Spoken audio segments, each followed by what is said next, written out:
May chika ako.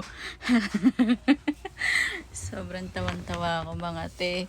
Kasi, nagchika ako kay mama. Meron kasi kaming padala na laruan ng tito ko dati na Star Wars Millennium Falcon. Laruan yun. Nung 2001 pa lang, pinadala na yun. Tapos hanggang ngayon kasi natatabi pa ni mama. Ito yun, search ko, tapos lagay ko dito. May effects.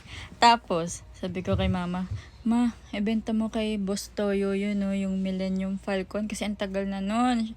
Parang mahilig kasi si Boss Toyo ng may history. Tapos sabi niya, oh, kay Allen kasi yun. Sa kuya ko daw, sabi niya, Len, ibenta mo daw sa, sa boss ni Katrina yung Millennium Falcon, yung Star Wars na laruan mo. Sabi ng kuya, tumawa yung kuya ko, ba't boss niya? Hinihingal ako kasi nagwadali ako umakat para i-chika ko lang. Sabi talaga ng kuya ko. Sabi ng kuya ko, bakit sa boss niya? Ano ba meron sa boss niya? Sabi ko, si Boss Toyo, ano yun, parang vlogger din yun. Tapos, sabi ng kuya ko. Tapos yun, natumawa na yung kuya ko.